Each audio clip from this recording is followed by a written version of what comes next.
차가운 바람이 불어오는 서울의 이른 새벽. 한지은은 자신의 작은 아파트 창가에 서서 멀리 보이는 남산타워의 불빛을 바라보고 있었다. 그녀의 손에는 며칠 전 받은 청첩장이 들려 있었다. 고급스러운 종이, 재질과 금박으로 새겨진 글씨는 그녀의 현실과는 동떨어진 다른 세계를 상징하는 듯했다. 내일이면 그녀는 이 청첩장의 주인공, 이민준과 결혼한다. 이민준은 재계서열 5위 안에 드는 거대 기업 신화그룹의 외아들이다. 그리고 한지은은 평범한 중산층 가정에서 태어나 오직 자신의 실력만으로 건축가로서의 입지를 다져온 평범한 여자다. 이 두 사람의 만남은 많은 이들에게 동화 같은 이야기로 들렸지만 지은에게는 그저 거대한 폭풍전야와 같았다. 폭풍의 중심에는 바로 이민준의 어머니, 신화그룹의 회장인 박선아 여사가 있었다. 지은은 처음 만났을 때부터 그녀의 차가운 시선을 느낄 수 있었다. 그 눈빛은 마치 투명한 유리창을 통해 밖의 풍경을 보는 것처럼 지은의 존재를 완전히 무시하고 관찰하는 듯했다. 박 회장은 지은이 민준의 재산과 지위를 노리고 접근했다고 굳게 믿었고 그 믿음은 지은을 향한 노골적인 경멸로 이어졌다. 자네는 우리 민준이에게 어울리는 사람이 아니야. 자네가 가진 거라곤 그 흔해 빠진 재능과 얄팍한 계산 속뿐이겠지? 처음 인사를 드리러 갔던 날. 박호 회장이 내뱉은 첫 마디였다. 지은은 속으로 분노했지만 애써 미소 지으며 대답했다. 회장님, 저는 민준 씨의 재산이나 배경을 보고 사랑한 게 아닙니다. 민준 씨의 따뜻한 마음과 진실된 모습에 반했습니다. 하지만 박 회장은 지은의 말을 비웃기라도 하듯 차갑게 돌아섰다. 사랑 그게 얼마나 오래 갈까 보자고. 내가 가진 것들로 자네의 삶을 산산조각 내줄 수 있다는 걸 잊지 마. 그녀의 위협은 단순한 허세가 아니었다. 결혼 준비가 한창 진행되는 동안 지은은 알 수 없는 방해 공작에 시달려야 했다. 그녀가 진행하던 중요한 프로젝트들은 갑자기 중단되거나 계약이 취소되기 일쑤였고 그녀의 동료들은 알 수 없는 이유로 그녀를 멀리하기 시작했다. 모든 것이 마치 거대한 거미줄처럼 그녀를 옥죄어 오는 느낌이었다. 지은은 이 모든 것이 박 회장의 짓이라는 것을 직감적으로 알고 있었지만 증거를 찾을 수 없었다. 그녀는 그저 모래성 위에서 힘없이 밀려드는 파도에 맞서는 기분이었다. 결혼식 당일, 지은은 순백의 웨딩드레스를 입고 거울 앞에 섰다. 거울 속에 그녀는 아름다웠지만 눈빛에는 불안과 긴장이 가득했다. 민주는 그런 그녀의 손을 잡고 부드럽게 말했다. 지은아, 괜찮아. 어머니도 시간이 지나면 너의 진심을 알아주실 거야. 그의 목소리는 언제나처럼 따뜻했지만 그 따뜻함이 박 회장의 차가운 벽을 허물기에는 역부족이라는 것을 지은은 이미 알고 있었다. 결혼식은 화려하고 성대하게 치러졌다. 재계의 거물들과 유명 인사들이 총출동했고 모든 언론은 이 세기의 결혼에 대해 대서특필했다. 그러나 그 화려함 속에서 지은은 더욱 외로움을 느꼈다. 신부 대기실에 홀로 앉아 있을 때 박 회장이 불쑥 들어왔다. 그녀의 얼굴에는 어떤 감정도 읽을 수 없었다. 자네는 지금 이 순간이 인생의 절정이라고 생각하겠지. 하지만 기억하게 내가 원하면 이 모든 것을 한순간에 무너뜨릴 수 있다는 걸. 박 회장은 낮은 목소리로 속삭였다. 그녀의 손가락에는 검은 진주가 박힌 반지가 빛나고 있었다. 이 반지는 우리 가문의 상징이야. 검은 진주는 순수한 것들을 삼키지. 자네가 순수하다면 이 진주가 자네를 집어삼킬 날이 올 거야. 그녀의 말은 지은의 마음에 깊은 상처를 남겼다. 결혼 후 지은은 신화그룹 소유의 초호화 저택으로 들어갔다. 그곳은 겉으로 보기에는 완벽한 궁전이었지만 지은에게는 거대한 감옥과 다름없었다. 박구 회장은 그녀를 공식적인 가족 행사나 모임에서 철저히 배제시켰고 집안의 모든 하인들은 지은의 눈치를 살피며 그녀를 투명 인간 취급했다. 민주는 지은의 편에 서려고 노력했지만 그의 노력은 번번이 어머니의 단호한 거절에 부딪혔다. 지은은 자신이 가진 유일한 무기, 즉 건축가로서의 재능과 열정으로 이 상황을 극복하려 했다. 그녀는 신화그룹의 지원을 받아 몇 개의 대형 프로젝트를 맡게 되었지만 이 역시 박 회장의 교묘한 술수였다. 그녀는 지은에게 일부러 불가능한 과제들을 던져주며 실패를 유도했다. 예를 들어 한 프로젝트에서는 지은이 심혈을 기울여 설계한 건물 디자인이 최종 승인 단계에서 갑자기 변경되었고 다른 프로젝트에서는 핵심 자재 공급이 지연되어 공사 일정이 엉망이 되었다. 이 모든 문제의 배후에는 박 회장의 그림자가 드리워져 있었다. 하루는 지은이 한창 작업 중인 건축 현장에 찾아갔을 때였다. 그녀는 현장 감독으로부터 예상치 못한 소식을 들었다. 이사님, 죄송합니다만 자재 공급이 완전히 중단되었습니다. 신화그룹 본사에서 직접 지시가 내려온 것 같습니다. 지은은 가슴이 철렁 내려앉았다. 그녀는 직감적으로 박 회장의 지심을 알았다. 그녀는 분노했지만 동시에 깊은 무력감을 느꼈다. 거대한 자본과 권력 앞에서 그녀의 재능은 한없이 초라해 보였다. 그날 밤 지은은 민준에게 이 사실을 털어놓았다. 민준은 어머니에게 직접 이야기하겠다고 했지만 지은은 고개를 저었다. 민준 씨, 이제 더 이상 어머니와 싸우지 마세요. 그저 제가 할 수 있는 일을 찾을게요. 그녀는 더 이상 민준에게 짐을 지우고 싶지 않았다. 그녀는 혼자서 이 싸움을 감당하기로 결심했다. 박 회장은 지은의 좌절을 보며 만족스러워하는 듯했다. 그녀는 지은을 불러 식탁에 앉히고는 신화그룹이 후원하는 자선 행사에 대해 이야기했다. 이번 행사는 자네가 담당하게 자네의 건축 재능을 기부하는 형식으로 말이야. 물론 수익은 모두 신화그룹의 자선재단으로 들어갈 거네. 그녀의 말은 겉으로는 관대한 제안처럼 들렸지만 지은은 그 이면에 숨겨진 진짜 의도를 읽을 수 있었다. 박 회장은 지은의 이름을 이용해 신화그룹의 이미지를 세탁하고 동시에 지은을 자신의 통제 아래에 두려 한 것이다. 지은은 잠시 망설였지만 이 제안을 받아들이기로 했다. 그녀는 이것이 어쩌면 박 회장의 약점을 파고들 수 있는 유일한 기회일지도 모른다고 생각했다. 그녀는 자신의 영혼을 담아 새로운 건축물을 설계하기 시작했다. 그것은 단순한 건물이 아니라 그녀의 고통과 분노, 그리고 희망을 담은 예술 작품이었다. 그녀는 이 프로젝트를 통해 자신의 존재 가치를 증명하고 박 회장의 그림자로부터 벗어나고자 했다. 하지만 그녀가 모르는 사실이 있었다. 이 프로젝트가 바로 박 회장이 준비한 가장 치명적인 함정이라는 것을. 그녀의 첫 번째 발걸음은 이미 거대한 덫을 향하고 있었다.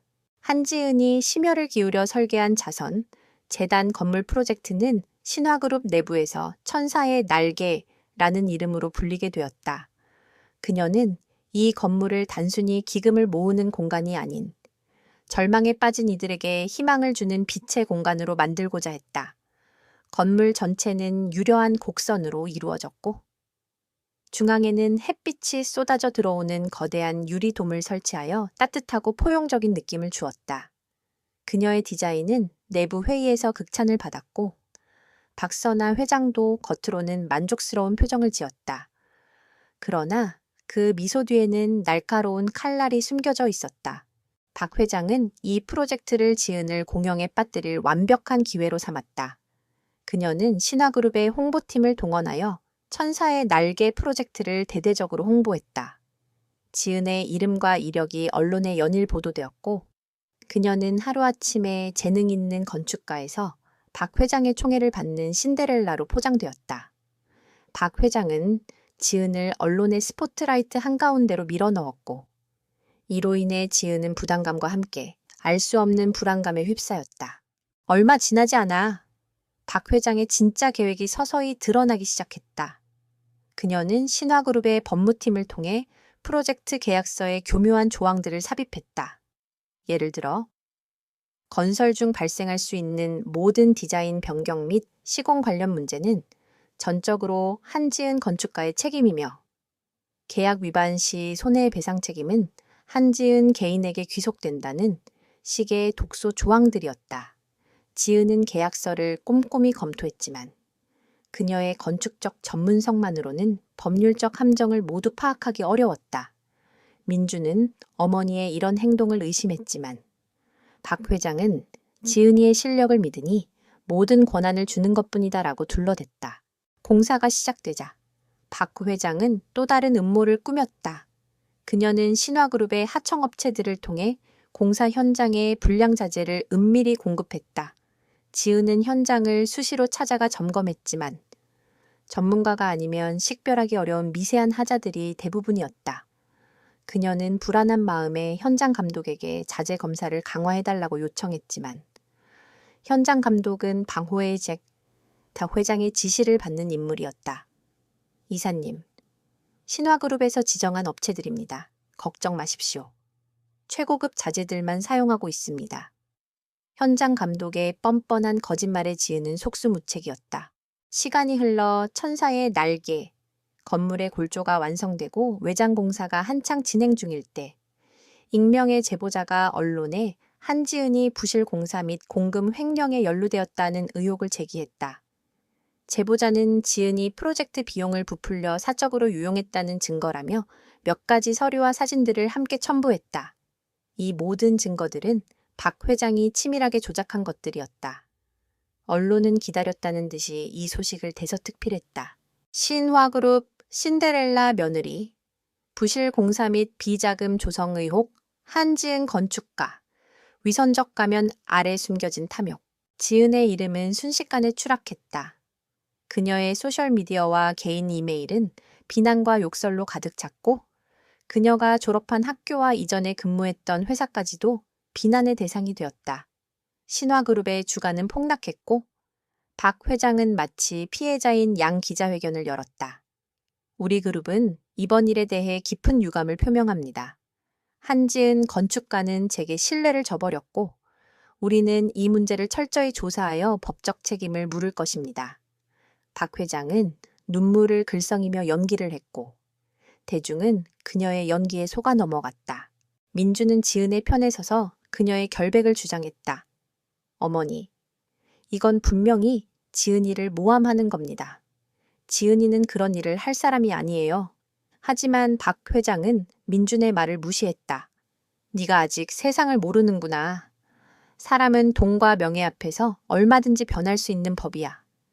네 아내가 바로 그런 사람이었다는 걸 인정해. 민주는 어머니의 냉정한 태도에 깊은 좌절감을 느꼈다.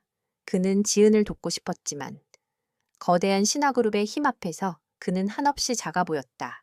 집으로 돌아온 민주는 지은에게 변호사를 선임하고 모든 것을 밝히자고 설득했다. 하지만 지은은 고개를 저었다. 민준 씨, 이미 모든 증거들이 조작되었어요. 제가 진실을 말한다 해도 아무도 믿어주지 않을 거예요. 그들은 이미 제가 돈 때문에 결혼했고 돈 때문에 부정을 저질렀다고 믿고 있어요. 그녀의 눈에는 깊은 절망감이 서려 있었다. 그녀는 자신이 감당할 수 없는 거대한 힘에 갇혔다는 것을 깨달았다. 며칠 후, 박 회장은 변호사들을 대동하고 지은을 찾아왔다. 자네가 이 모든 것을 혼자서 감당하는 건 불가능해. 자네의 명예뿐만 아니라 민준이의 앞길까지 맡게 될 거야. 박 회장은 한 장의 서류를 지은에게 건넸다. 그것은 민준과의 이혼 서류였다. 이것에 서명하게. 그러면 내가 모든 것을 덮어주겠네. 자네는 깨끗하게 이 집을 떠날 수 있을 거야. 박 회장의 제안은 지은의 자존심을 짓밟는 동시에 그녀의 마지막 희망마저 빼앗는 잔인한 제안이었다. 지은은 차가운 눈빛으로 박 회장을 바라보았다. 회장님, 저는 회장님께서 원하시는 대로 죄인이 될 수 있습니다. 하지만 한 가지는 분명하게 말씀드리겠습니다. 저는 민준 씨를 사랑합니다. 그 사랑은 돈이나 명예로 얻은 것이 아니며 돈이나 명예 때문에 포기할 수도 없습니다. 지은의 단호한 태도에 박 회장은 잠시 당황했지만 이내 비웃음을 날렸다. 사랑 그놈의 사랑이 자네를 어디까지 끌고 갈 수 있을지 두고 보지. 하지만 기억하게 세상은 돈으로 움직인다는 것을. 자네의 사랑은 내가 가진 돈 앞에서 한없이 초라해질 거네. 그녀는 이혼 서류를 테이블 위에 남겨둔 채 차갑게 돌아섰다. 지은은 홀로 남겨진 채 이혼 서류를 바라보았다. 그녀의 눈에서는 뜨거운 눈물이 흘러내렸다. 그녀는 자신의 삶을 송두리째 흔들어 놓는 이 거대한 음모 앞에서 무릎 꿇을 것인가? 아니면 이 절망 속에서 다시 일어설 것인가? 하는 기로에 서게 되었다. 그녀의 마음속에는 이미 하나의 결심이 싹트고 있었다. 그녀는 더 이상 순진한 희생양이 아니었다. 그녀는 이혼 서류를 찢어버리지는 않았지만 자신의 손으로 직접 정의를 찾아내겠다는 굳은 결의를 다졌다. 그녀는 이제 방역의 첫걸음을 내딛기 시작하려 했다. 이혼 서류가 놓여있는 테이블을 뒤로 하고 한지은은 자신의 서재로 향했다. 그곳은 그녀가 유일하게 숨 쉴 수 있는 공간이었다. 벽면 가득 채워진 건축 관련 서적들과 그녀의 손때 묻은 설계 도구들이 놓여있는 책상. 그녀는 그 모든 것들을 손으로 쓸어보았다. 이 도구들이 그녀의 전부였고 그녀의 자존심이었다. 박 회장은 이 모든 것을 앗아가려 했지만 그녀는 결코 포기하지 않을 것이다. 그녀의 내면에 잠들어 있던 강인한 의지가 서서히 깨어나기 시작했다. 지은은 민준에게 이혼 서류에 서명하지 않을 것이라고 단호하게 말했다. 민준은 그녀의 결심에 안도하면서도 걱정스러운 표정을 감추지 못했다. 지은아, 어머니는 정말 무서운 분이야. 이대로 버티면 무슨 일이 생길지 몰라. 민준의 말에는 그녀를 향한 진심 어린 걱정과 함께 어머니의 권력에 대한 깊은 두려움이 담겨 있었다. 괜찮아요. 민준 씨, 이제는 제가 직접 이 상황을 해결할 거예요. 지은의 눈빛은 흔들림이 없었다. 그녀는 더 이상 민준에게 의지하는 나약한 아내가 아니었다. 이제 그녀는 자신의 힘으로 일어서야 했다. 그녀의 첫 번째 방역은 은밀하게 시작되었다. 그녀는 신화그룹의 감시망을 피하기 위해 모든 행동을 조심스럽게 계획했다. 가장 먼저, 그녀는 그녀에게 등을 돌린 동료들이 아닌 자신의 실력을 진정으로 인정해줬던 몇몇 사람들에게 연락을 취했다. 그중 한 명은 그녀의 대학 선배이자 현재는 작은 건축 사무소를 운영하고 있는 김우진이었다. 우진은 지은이 공영에 처했다는 소식을 듣고 진심으로 걱정하고 있었다. 지은은 그에게 모든 진실을 털어놓았고 우진은 잠시 망설였지만 이내 그녀의 손을 잡았다. 지은아, 내가 도울 수 있는 일이 있다면 뭐든지 말해. 네가 부정을 저지를 리 없다는 걸 누구보다 잘 알아. 그의 따뜻한 격려는 지은에게 큰 힘이 되었다. 지은은 우진의 사무실 한 구석을 빌려 그녀만의 작은 아지트를 만들었다. 그녀는 이곳에서 새로운 시작이라는 의미로 에이도스 이아이도스라는 이름의 독립 스튜디오를 설립했다. 그녀는 신화그룹의 눈을 피하기 위해 이 스튜디오를 대외적으로 공개하지 않고 오직 입소문과 개인적인 인맥을 통해서만 프로젝트를 수주했다. 그녀는 이전과는 달리 규모가 작지만 깊은 의미와 철학을 담을 수 있는 프로젝트들에 집중했다. 예를 들어 한 작은 도서관이나 지역 주민들을 위한 커뮤니티 센터 같은 것들이었다. 이 작은 프로젝트들은 그녀에게 단순한 일이 아니었다. 그것은 자신의 자존감을 회복하는 과정이자 자신의 재능이 오직 돈과 권력에 종속되는 것이 아님을 증명하는 행위였다. 그녀는 설계도면 하나하나에 자신의 혼을 불어넣었고 그 결과물은 놀라울 만큼 섬세하고 아름다웠다. 그녀의 건축물들은 사람들의 마음을 움직였고 그녀의 실력은 입소문을 통해 빠르게 퍼져나갔다. 지은의 명성은 신화그룹의 그림자 아래에서도 서서히 빛을 발하기 시작했다. 하지만 박 회장은 지은의 이런 움직임을 눈치채지 못했다. 그녀는 여전히 지은이 부실 공사 건축가라는 오명 아래 숨죽이고 살고 있다고 믿었다. 박 회장은 지은이 민준과의 이혼에 합의하지 않자 또 다른 방책을 강구했다. 그녀는 민준의 주변에 새로운 인물을 등장시켰다. 신화그룹과 오랜 사업적 관계를 맺고 있는 한 회사의 외동딸, 최유리였다. 유리는 빼어난 미모와 명석한 두뇌를 가졌으며 박 회장이 민준의 짝으로 점찍어 놓았던 인물이었다. 박 회장은 유리를 민준에게 끊임없이 붙여놓으며 지은과의 관계를 흔들려 했다. 어느 날 지은은 민준이 유리와 함께 있는 모습을 우연히 목격하게 되었다. 그들은 한 고급 레스토랑에서 다정하게 이야기를 나누고 있었다. 지은은 가슴 한 구석이 싸늘해지는 것을 느꼈다. 민준이 자신을 배신할 리 없다는 것을 알면서도 불안감을 떨쳐낼 수 없었다. 그날 밤, 민준은 집으로 돌아와 지은에게 말했다. 지은아, 어머니가 자꾸 유리를 만나라고 하셔. 사업적으로 도움이 될 거라고 하시는데 신경 쓰지 마. 난 너뿐이니까. 민준의 진심은 느껴졌지만 지은은 그가 처한 딜레마를 이해할 수 있었다. 그는 어머니의 뜻을 거역할 수도, 그렇다고 지은을 놓아줄 수도 없는 상황이었다. 지은은 민준에게 미소 지으며 말했다. 괜찮아요. 민준 씨. 저는 민준 씨를 믿어요. 그리고 제가 싸우는 상대는 민준 씨가 아니라는 것도 잘 알고 있어요. 그녀의 단호한 눈빛은 민준에게 큰 울림을 주었다. 민준은 그제서야 지은이 더 이상 자신의 보호를 필요로 하는 연약한 존재가 아니라는 것을 깨달았다. 그녀는 이미 스스로의 길을 걷고 있었고, 그는 그저 그녀의 길을 응원하고 지켜봐주는 조력자가 되어야 한다는 것을. 한편 천사의 날개. 건물 프로젝트는 부실 공사 논란으로 인해 공사가 전면 중단되었고 신화그룹의 이미지는 심각한 타격을 입었다. 박 회장은 모든 책임을 지은에게 떠넘기고 이 사태를 마무리하려 했지만 대중의 비난 여론은 사그라들지 않았다. 사람들은 신화그룹의 도덕성에 의문을 제기하기 시작했고 이는 주가 하락이라는 직접적인 타격으로 이어졌다. 이때 지은은 그녀의 숨겨진 카드를 꺼내 들었다. 그녀는 천사의 날개, 프로젝트의 설계 당시 자신이 사용했던 자재와 시공 방법을 꼼꼼하게 기록한 자료들을 가지고 있었다. 그녀는 이 자료들을 익명으로 한 유명 건축 전문 매체에 제보했다. 제보된 자료에는 지은이 설계 단계에서 이미 부실 자재 사용에 대해 경고했다는 내용과 함께 신화그룹이 이를 묵살하고 불법적인 방식으로 시공을 강행했다는 증거들이 담겨 있었다. 기사는 큰 파장을 일으켰다. 신화그룹 부실 공사 논란, 한지은 건축가의 경고가 묵살됐다는 제목의 기사가 인터넷을 뜨겁게 달구었다.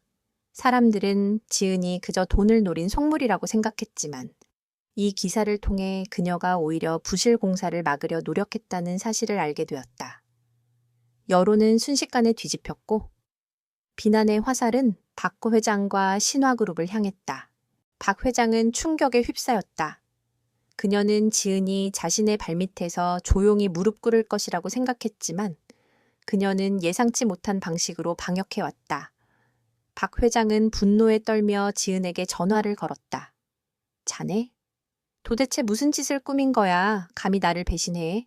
박 회장의 목소리에는 분노와 함께 당혹스러움이 섞여 있었다. 지은은 차분한 목소리로 대답했다. 회장님, 저는 누구를 배신한 적 없습니다. 저는 그저 제 명예와 진실을 지키기 위해 노력했을 뿐입니다.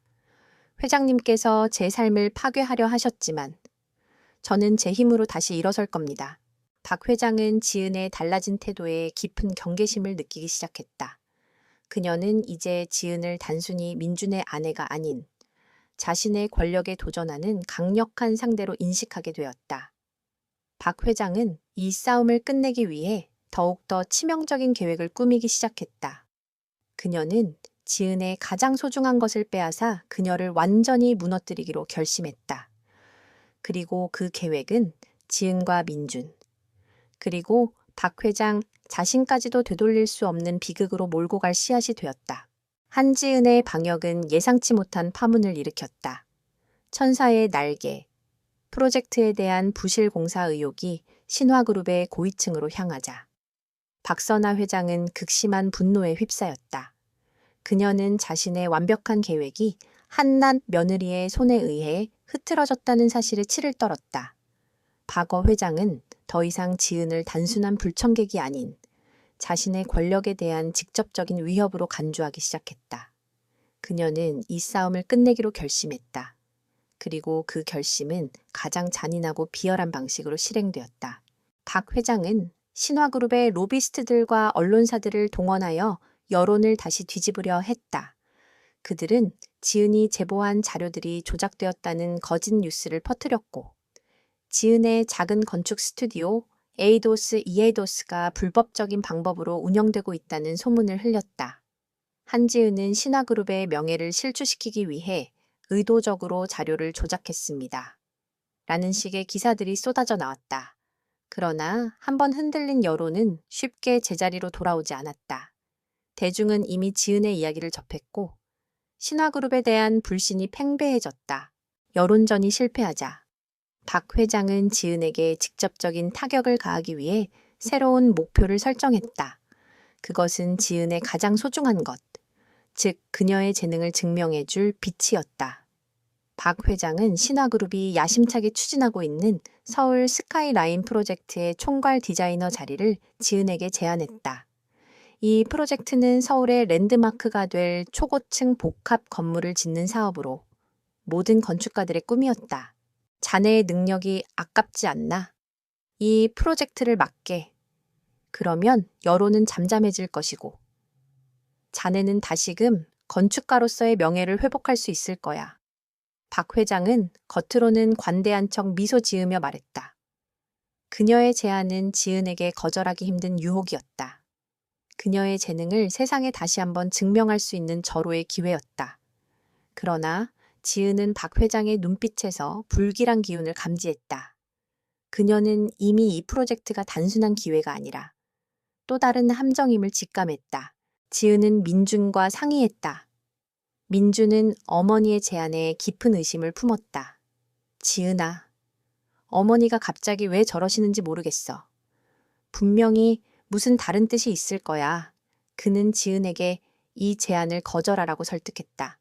하지만 지은은 고개를 저었다. 민준 씨, 제가 피하면 회장님은 더 교묘한 방법으로 저를 공격할 거예요. 차라리 정면으로 부딪히는 게 나아요. 저는 이 기회를 이용해서 회장님의 약점을 찾아낼 거예요.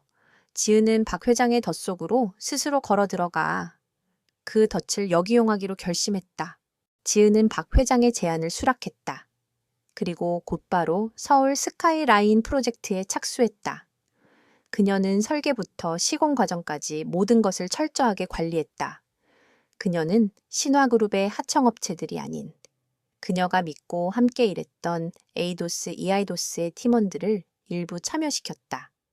이로 인해 박 회장은 지은에게 불량 자재를 공급하거나 부실 시공을 조작할 기회를 잃게 되었다. 지은은 자신의 모든 지식과 경험을 총동원하여 완벽한 프로젝트를 완성하기 위해 전력을 다했다. 그러나 박 회장은 여기서 포기하지 않았다. 그녀는 지은의 가장 깊은 내면을 파고들기로 했다. 그녀는 지은의 어머니가 15년 전 교통사고로 사망했다는 사실을 알게 되었다. 당시 사고는 단순한 교통사고로 처리되었지만 박 회장은 이 사고의 배후를 파헤치기 시작했다. 그녀는 막강한 정보력과 인맥을 동원하여 당시 사건을 재조사했다. 그리고 충격적인 사실을 발견하게 되었다. 지은의 어머니가 사고를 당한 날, 사고 현장 근처에서 신화그룹의 전무가 박 회장의 지시를 받고 움직이고 있었다는 증거를 포착한 것이다. 박 회장은 이 정보를 지은에게 직접적으로 흘리지 않았다. 대신 그녀는 지은의 아버지를 찾아갔다. 지은의 아버지는 딸이 재벌가에 시집간 것을 자랑스러워했지만 딸이 겪고 있는 고통을 알게 된 후에는 깊은 슬픔에 빠져 있었다. 박 회장은 그에게 접근하여 그의 아내가 사고로 죽은 것이 아니라 누군가의 음모에 의해 살해되었을 가능성이 있다는 암시를 던졌다. 그녀는 지은의 아버지를 이용해 지은의 정신을 흔들려 했다. 어느 날 지은의 아버지가 지은에게 전화를 걸어 조심스럽게 물었다. 지은아, 혹시 내 엄마 사고에 대해 뭔가 아는 것 없니? 그때 사고는 정말 단순한 사고가 아니었을지도 모른다는 생각이 들어서 아버지의 목소리는 불안감으로 가득 차 있었다. 지은은 아버지가 평소에 하지 않던 말을 하자 의아해했지만 이내 그녀의 심장이 빠르게 뛰기 시작했다. 그녀는 아버지의 말을 단순한 노파심으로 치부할 수 없었다. 그녀는 즉시 15년 전 어머니의 교통사고 기록을 다시 찾아보기 시작했다. 처음에는 별다른 단서를 찾지 못했다. 그러나 그녀는 포기하지 않았다. 그녀는 서울 스카이라인 프로젝트에 투입된 신화그룹의 내부 정보망을 역이용하여 당시 사고 현장 주변의 폐쇄회로 텔레비전 영상을 확보하려 했다. 그것은 매우 위험한 시도였지만 그녀는 진실을 밝히기 위해 모든 것을 걸었다.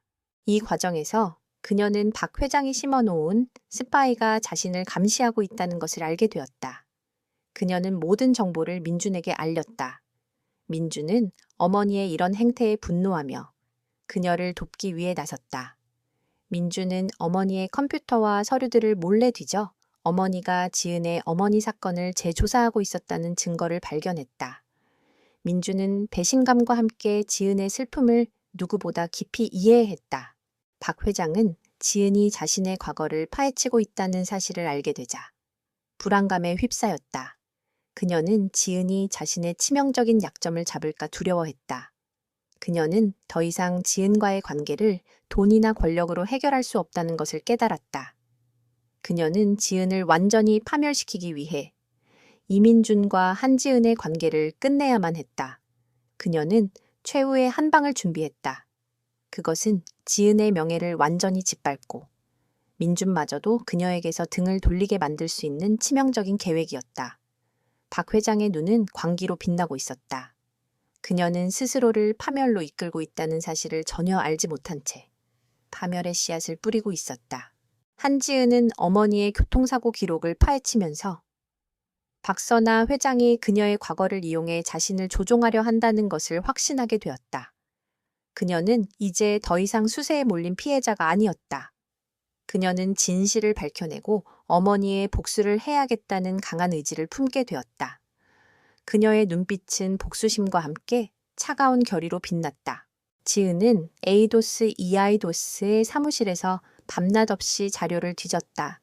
그녀는 15년 전 어머니의 사고 기록을 꼼꼼히 분석했다. 당시 경찰 기록에는 단순한 졸음 운전사고로 마무리되었지만 지은은 현장 사진과 목격자 진술서에서 몇 가지 미심쩍은 점을 발견했다. 사고가 난 도로는 평소 통행량이 거의 없는 한적한 시골길이었고 지은의 어머니가 운전하던 차량이 중앙선을 침범한 후 가로수를 들이받았다는 것이 공식적인 기록이었다.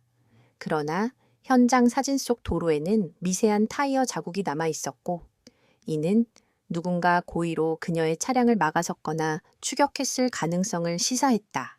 이때 지은에게 뜻밖의 조력자가 나타났다. 바로 서울 스카이라인 프로젝트의 현장 감독인 박영철이었다. 그는 신화그룹의 오랜 하청업체 직원이었지만 양심을 가진 몇 안 되는 인물 중 하나였다. 그는 지은이 부실 자재 사용을 막으려 했던 것을 기억하고 있었고 박호울의 타장 항리이 지은을 공영에 빠뜨리려 했던 것을 직감적으로 알고 있었다. 이사님, 드릴 말씀이 있습니다. 박 감독은 지은에게 조심스럽게 다가와 말했다. 회장님이 몇 달 전에 저를 따로 불러서 말씀하셨습니다. 한지은 이사님 어머니 사고와 관련해서 회장님께서 당시 사건을 맡았던 경찰관과 언론 관계자들에게 거액의 돈을 건넸다고 들었습니다. 정확한 이유는 모르지만 사건을 조용히 처리해달라는 부탁이었다고 합니다. 박 감독의 말은 지은의 머릿속을 맴돌던 퍼즐의 마지막 조각이었다.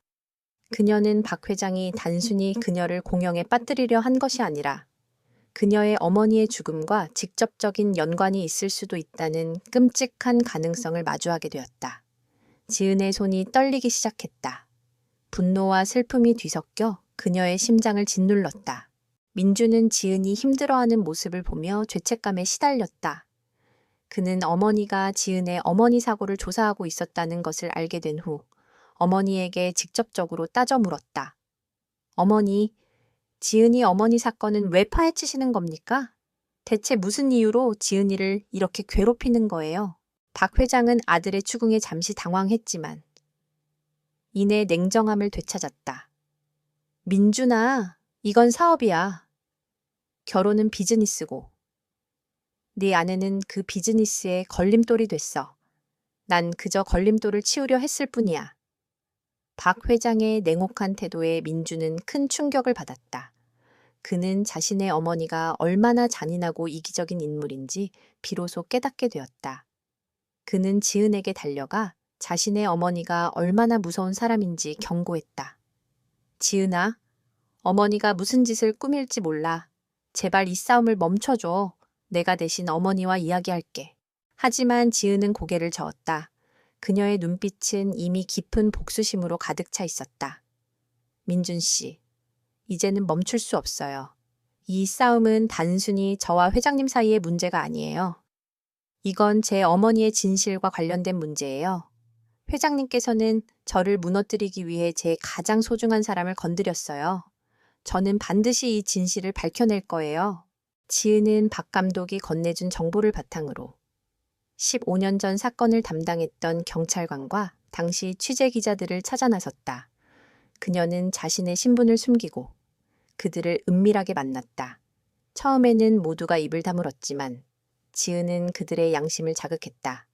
진실을 덮기 위해 받은 돈이 당신들의 삶을 행복하게 해줬습니까?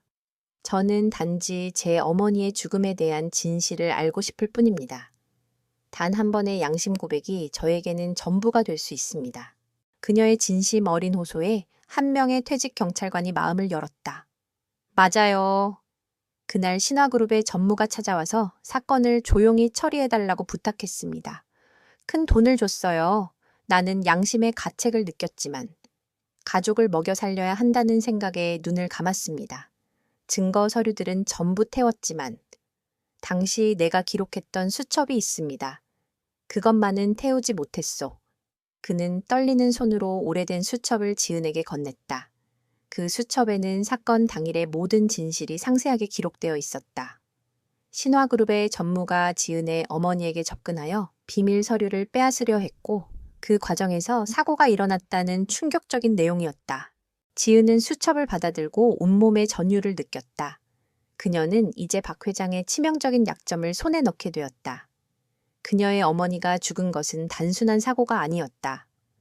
그것은 신화그룹의 불법적인 비밀을 은폐하려던 박 회장의 음모에 의한 것이었다. 지은은 복수의 칼날을 갈았다. 그녀는 이 진실을 세상에 공개하여 박 회장의 모든 것을 빼앗기로 결심했다.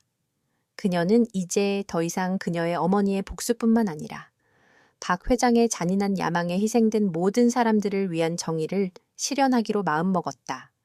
그녀의 투쟁은 이제부터 시작이었다. 한지은은 퇴직 경찰관에게서 받은 오래된 수첩을 손에 쥐고 있었다. 수첩의 낡은 종이 위에는 15년 전의 진실이 생생하게 기록되어 있었다. 그녀의 어머니가 신화그룹의 비밀 서류를 빼내려다 사고를 당했다는 충격적인 사실은 지은의 마음속에 불타는 복수심을 지폈다. 그녀는 이제 박선아 회장을 향한 개인적인 복수뿐만 아니라 어머니의 억울한 죽음을 밝혀내고 신화그룹의 부패를 세상에 드러내는 싸움을 시작해야 했다. 지은은 민준에게 수첩의 내용을 보여주었다. 민준은 충격과 죄책감에 휩싸였다. 지은아, 미안해. 우리 어머니가 이런 끔찍한 일을 저질렀다니. 그의 목소리는 떨렸다. 그는 지은의 복수를 막을 수 없었고 막아서도 안 된다는 것을 깨달았다. 그는 지은의 옆에서 그녀를 도울 것을 맹세했다. 내가 도울게. 어머니의 컴퓨터와 서류들을 뒤져서 증거를 더 찾아볼게. 민주는 더 이상 방관자가 아닌 지은의 가장 강력한 동맹이 되었다. 민주는 신화그룹 회장실에 있는 어머니의 개인 서재를 뒤졌다. 그는 어머니가 지은의 어머니 사건을 재조사한 기록들을 찾아냈다. 그 파일에는 당시 사건에 관련된 모든 사람들의 이름과 그들에게 건네진 돈의 액수, 그리고 박 회장의 비서가 작성한 보고서 등이 담겨 있었다. 보고서에는 한지은 어머니, 비밀 서류 탈취 시도 중 사고 발생, 전무, 현장 처리 완료라는 내용이 명확하게 적혀 있었다. 이 서류들은 지은이 가지고 있던 수첩의 내용이 사실임을 입증하는 결정적인 증거였다. 한편 박 회장은 지은이 서울 스카이라인 프로젝트를 성공적으로 이끌고 있다는 소식에 분노를 금치 못했다. 그녀는 지은의 명예를 훼손하기 위해 그녀가 숨기고 있는 에이도스 스튜디오를 겨냥하기로 했다. 박 회장은 자신의 정보망을 총동원하여 지은의 비밀 스튜디오를 찾아냈다. 그리고 언론에 제보하여 지은이 신화그룹의 프로젝트를 진행하면서 개인적인 사업을 비밀리에 진행하고 있다는 기사를 내보냈다. 신화그룹 며느리 한지은, 비밀 스튜디오 운영 의혹, 신화그룹 자원 이용에 사적 이익 추구하나.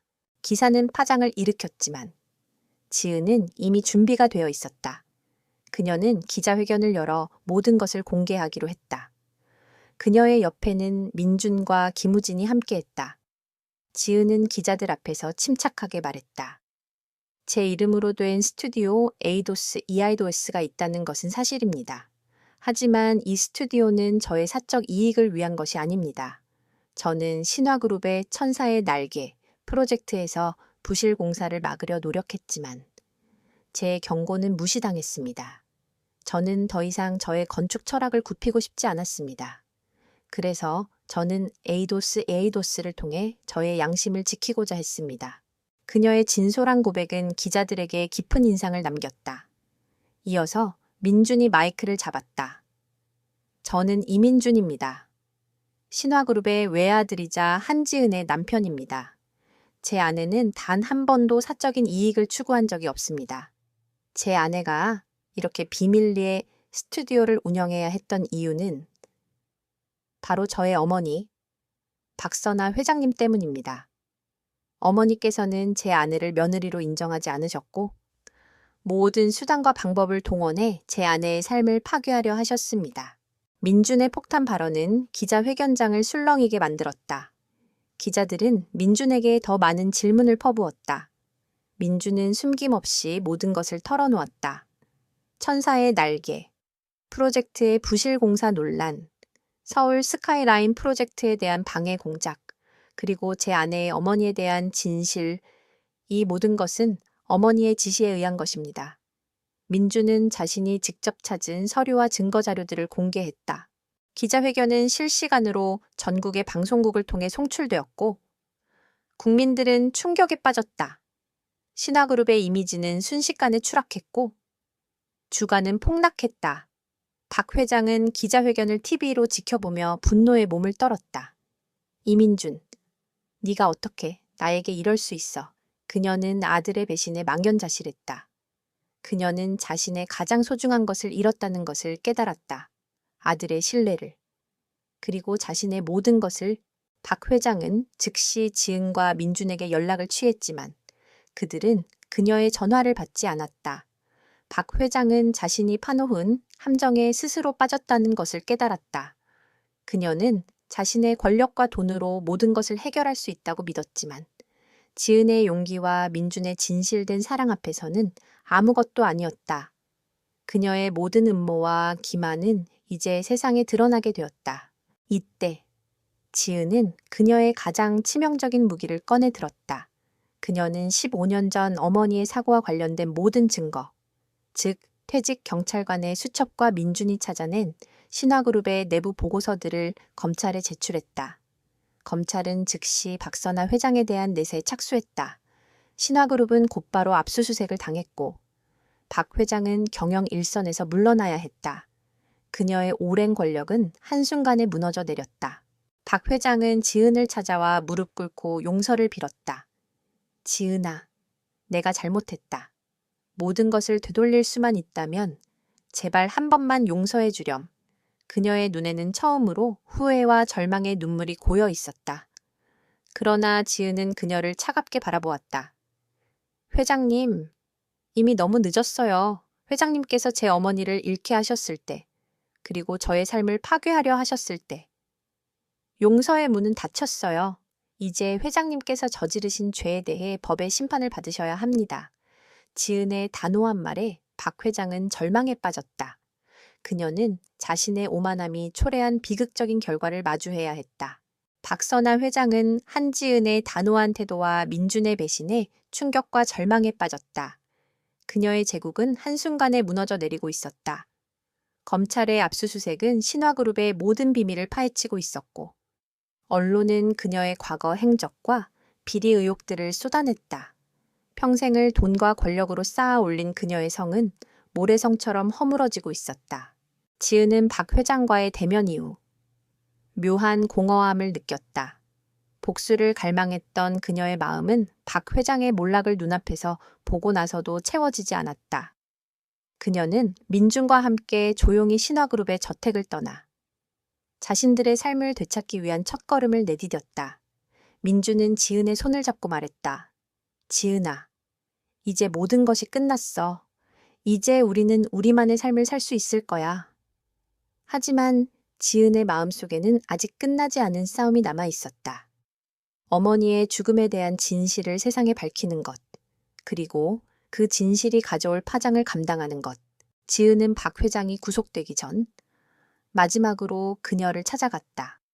차가운 구치소 면회실에서 만난 박 회장은 더 이상 위풍당당한 신화그룹의 회장이 아니었다. 그녀는 초라하고 늙어 보였다. 지은아, 네가 이겼어. 내가 모든 것을 잃었구나. 그녀의 목소리는 힘이 없었다. 지은은 박 회장을 똑바로 바라보며 말했다. 회장님, 저는 이 싸움에서 이긴 것이 아닙니다. 회장님께서 스스로를 파멸로 몰고 가신 겁니다.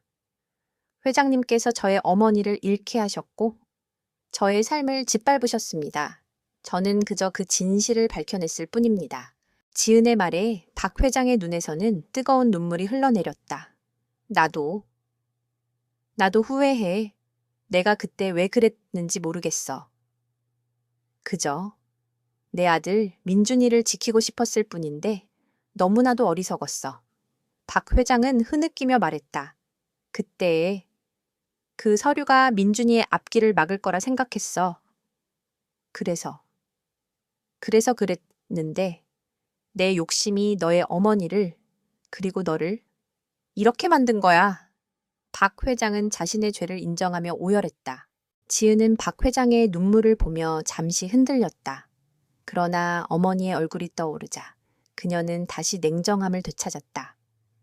회장님께서 후회하시는 것은 다행입니다. 하지만 그 후회는 회장님께서 감당하셔야 할 몫입니다. 지은은 차갑게 돌아섰고 박헌호의 강가는 그녀의 뒷모습을 보며 절규했다. 그 후 박 회장에 대한 재판이 시작되었다. 지은과 민주는 증인으로 출석하여 모든 진실을 증언했다. 박 회장은 횡령, 배임, 그리고 살인교사 혐의로 기소되었다. 재판은 세간의 이목을 집중시켰고 신화그룹의 모든 비리가 낱낱이 공개되었다. 재판 과정에서 박 회장의 변호사들은 그녀가 치매 초기 증상을 보였다는 주장을 내세우며 형량 감형을 시도했다. 그러나 지은과 민주는 그녀의 모든 행동이 치밀한 계획, 해에 이루어졌음을 증명해냈고 박 회장은 결국 중형을 선고받았다. 재판이 끝난 후 지은은 민준과 함께 조용히 살아가려 했다. 그들은 신화그룹과 관련된 모든 것을 정리하고 지은의 에이도스 이아이도스의 스튜디오를 중심으로 새로운 삶을 시작했다. 지은은 다시 건축가로서의 삶에 몰두했고 그녀의 작품들은 진정성 있는 건축물로 인정받기 시작했다. 그녀는 물질적인 풍요가 아닌 정신적인 평화와 행복을 추구하며 살아갔다. 하지만 그녀의 마음 한구석에는 아직 해결되지 않은 짐이 남아 있었다.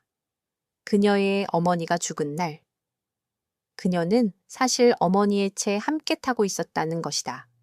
당시 그녀는 너무 어려서 사고를 기억하지 못했지만 재판 과정에서 발견된 증거 자료들을 통해 그녀는 자신이 사고 현장에 있었다는 사실을 알게 되었다. 그녀의 어머니는 그녀를 보호하기 위해 몸을 던졌고 그 결과 그녀는 목숨을 건졌지만 어머니는 돌아가셨다는 것을 지은은 이 충격적인 진실을 홀로 감당해야 했다. 그녀는 매일 밤 어머니의 환영에 시달렸다. 지은아, 엄마는 괜찮아. 네가 살아줘서 고마워. 어머니의 목소리가 들리는 듯했다. 지은은 이 죄책감과 슬픔을 떨쳐낼 수 없었다. 그녀는 복수에 성공했지만 그 복수의 끝에서 그녀는 또 다른 고통을 마주하게 된 것이다. 그녀는 이제 더 이상 박 회장을 미워하는 것이 아니라 그녀 자신을 용서하는 법을 배워야 했다. 한지은은 어머니의 교통사고 진실을 알게 된 후 삶의 모든 것이 무너지는 듯한 고통에 휩싸였다. 그녀는 복수의 끝에서 승리자가 아닌 또 다른 비극의 희생자로 남게 되었다. 매일 밤 그녀는 악몽에 시달렸다. 어린 시절의 자신이 어머니의 채 앉아 있는 모습, 그리고 충돌 직전 어머니가 자신을 끌어안으며 외쳤던 지은아, 엄마는 괜찮아 라는 외마디 비명이 귓가에 맴돌았다. 그 비명은 그녀의 가슴을 찢어 놓았고 그녀는 어머니의 죽음이 자신 때문이라는 죄책감에 시달렸다. 민주는 지은의 고통을 함께 나누려 노력했다. 그는 밤마다 지은의 곁을 지키며 그녀를 위로했다. 지은아, 그건 너의 잘못이 아니야. 어머니가 널 살리려고 하신 거야. 넌 살아야 해. 널 위해 희생하신 어머니를 위해서라도. 민준의 진심 어린 위로는 지은에게 큰 힘이 되었지만 그녀의 내면에 깊이 박힌 죄책감의 가시는 쉽게 뽑히지 않았다. 지은은 자신이 겪고 있는 고통을 극복하기 위해 모든 것을 쏟아부었다. 그녀는 에이도스 이이도스 스튜디오의 모든 프로젝트를 중단하고 홀로 남해안의 한적한 섬으로 떠났다. 그곳은 그녀가 어린 시절 어머니와 함께 왔던 곳이었다. 그녀는 그곳에서 낚시를 하고 숲길을 산책하며 자연 속에서 자신을 치유하려 했다. 그러나 고통은 그림자처럼 그녀를 따라다녔다. 어느 날, 그녀는 우연히 섬마을의 작은 보육원을 방문하게 되었다. 그곳에는 그녀처럼 어린 시절 부모를 잃고 홀로 남겨진 아이들이 있었다. 그 아이들의 맑은 눈빛을 보는 순간, 지은의 마음속에 어떤 감정이 스쳐 지나갔다. 그녀는 아이들의 천진난만한 웃음 속에서 어머니의 사랑을 느꼈다. 그리고 그녀는 깨달았다. 어머니가 자신에게 남긴 것은 죄책감이 아니라 사랑과 삶에 대한 희망이었다는 것을. 지은은 그 아이들을 위해 무언가를 해주고 싶었다. 그녀는 자신의 재능을 사용하여 보육원에 새로운 건물을 지어주기로 결심했다. 그녀는 아이들의 꿈과 희망을 담아 건물을 설계했다. 건물은 아이들의 웃음소리가 울려 퍼지는 놀이터와 따뜻한 햇살이 가득 들어오는 공부방, 그리고 작은 도서관으로 이루어져 있었다. 그녀는 이 프로젝트를 통해 자신의 고통을 승화시키려 했다. 한편 박선아 회장은 교도소에서 자신의 죄를 뉘우치고 있었다.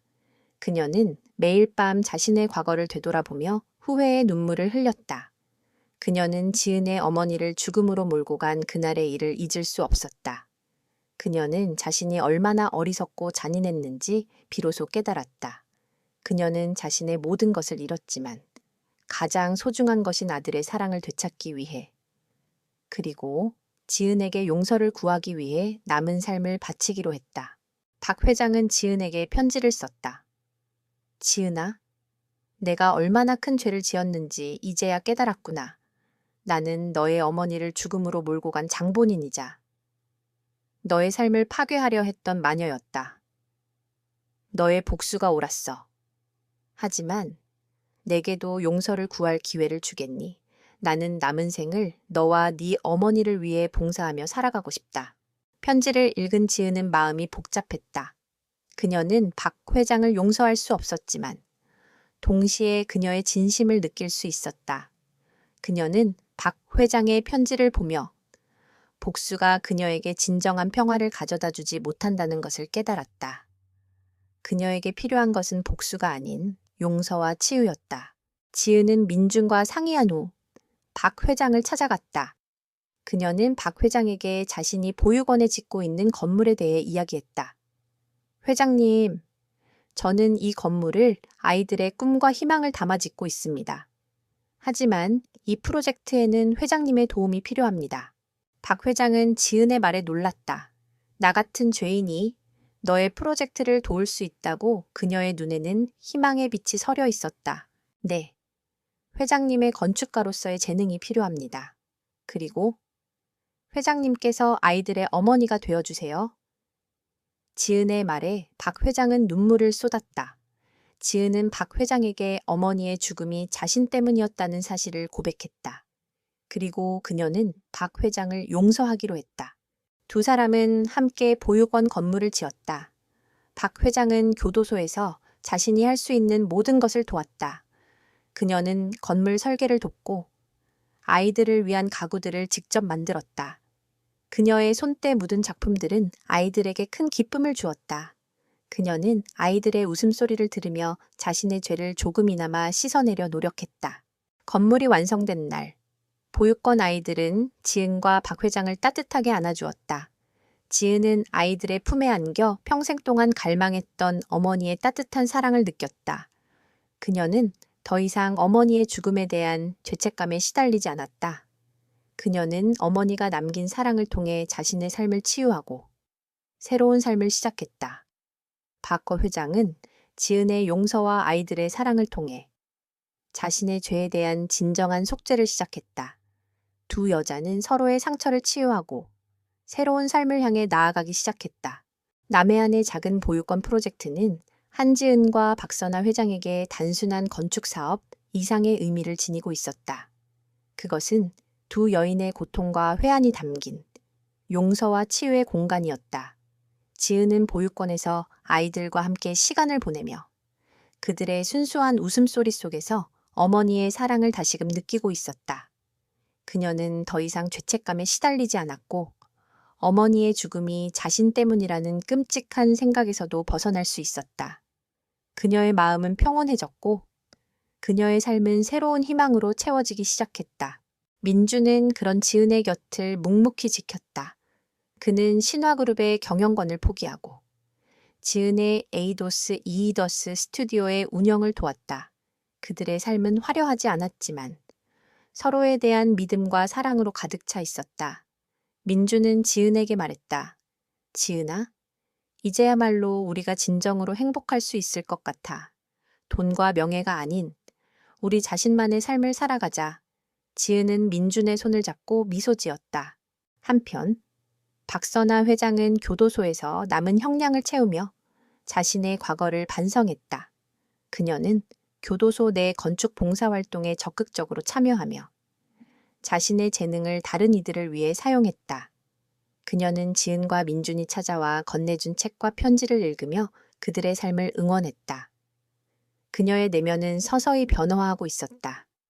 그녀의 얼굴에서는 오만함과 냉혹함이 사라지고 진심 어린 후회와 따뜻함이 엿보였다. 그러나 모든 것이 평화로운 것은 아니었다. 신화그룹의 경영권은 민준의 사촌인 이전구에게 넘어갔다. 정우는 박 회장에게 오랫동안 불만을 품어왔던 인물로 신화그룹을 자신의 손아귀에 넣기 위해 호시탐탐 기회를 노리고 있었다.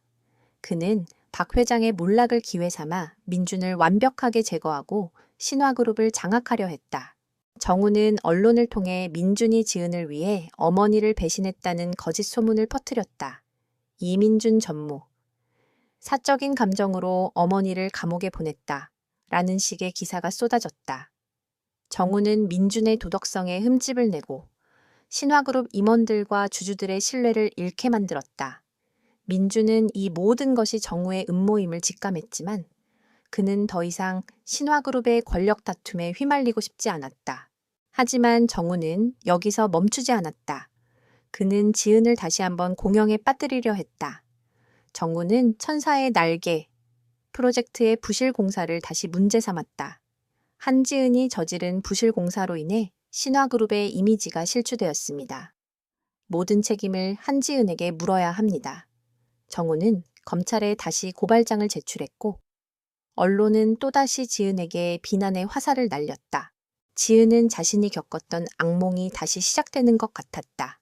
그녀는 복수에 성공했지만 그 복수가 또 다른 복수의 씨앗을 뿌렸다는 것을 깨달았다.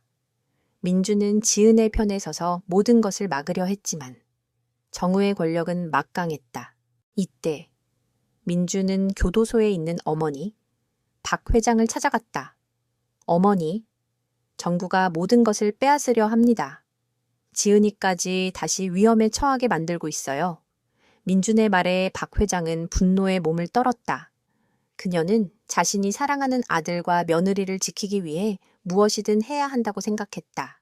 박 회장은 교도소에서 자신의 비서였던 김 실장에게 연락을 취했다.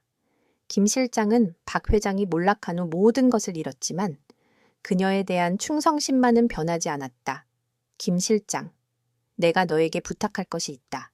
신화그룹의 비밀 금고를 열어. 그 안에 정우의 모든 비리 자료들이 담겨 있다. 박 회장은 자신의 권력을 유지하기 위해 사촌인 정구의 모든 약점을 기록해 두었던 것이다. 그녀의 권력에 대한 욕심이 이제는 자신의 아들과 며느리를 지키는 데 사용될 수 있었다. 김 실장은 박 회장의 지시대로 비밀 금고를 열어 정우의 비리 자료들을 확보했다. 이 자료들에는 정구가 신화그룹의 자금을 횡령하고 불법 로비에 연루된 증거들이 낱낱이 담겨 있었다. 김 실장은 이 자료들을 지은과 민준에게 전달했다. 지은과 민준은 이 자료들을 가지고 기자회견을 열었다. 기자회견에서 그들은 정우의 모든 비리를 폭로했고 전구가 신화그룹의 경영권을 빼앗기 위해 어떤 음모를 꾸몄는지 모두 밝혔다.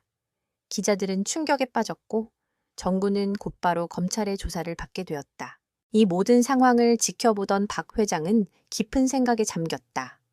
그녀는 자신의 오만함과 욕심이 얼마나 많은 사람들에게 고통을 주었는지 다시 한번 깨달았다. 그녀는 마지막으로 자신의 모든 재산을 사회에 환원하기로 결심했다. 그녀는 자신의 이름으로 재단을 설립하여 불우한 아이들의 교육과 양심적인 건축가들을 지원하기로 했다. 이로써 그녀의 죄책감은 비로소 용서로 승화될 수 있었다.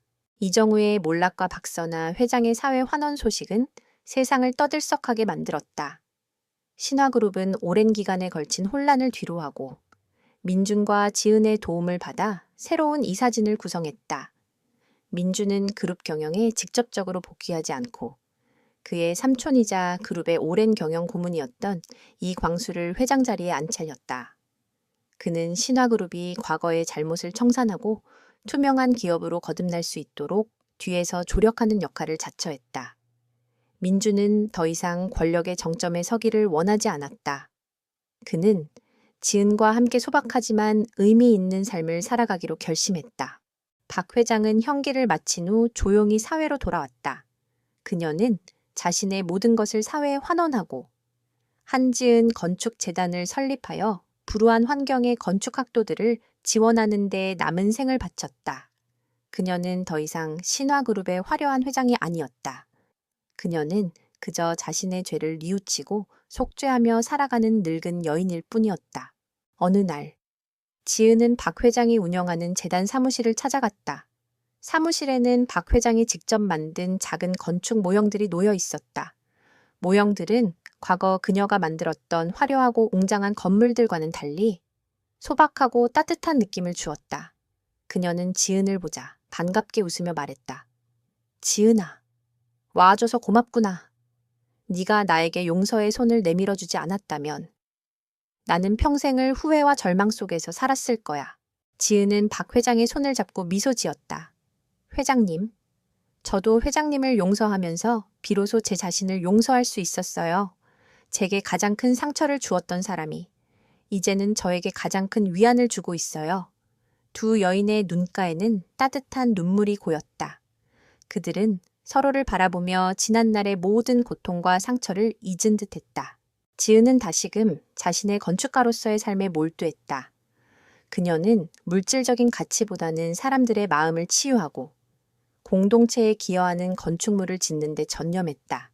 그녀의 작품들은 소박했지만 그 안에는 깊은 철학과 따뜻한 인간미가 담겨 있었다. 이에이도스 스튜디오는 유명세를 타기 시작했고 그녀의 이름은 진정한 건축가로서 세상에 알려지게 되었다. 결말을 맺으며 우리는 이 이야기 속의 모든 인물들이 결국 자신들의 삶을 되찾았다는 것을 알 수 있다. 박선아 회장은 자신의 오만함이 초래한 비극적인 결과 속에서 진정한 후회와 용서를 배웠다. 그녀는 모든 것을 잃었지만 가장 소중한 것인 인간성을 되찾았다. 민주는 권력의 그늘에서 벗어나 사랑과 행복을 선택했고 지은은 복수의 끝에서 승리가 아닌 용서와 치유라는 진정한 평화를 얻었다.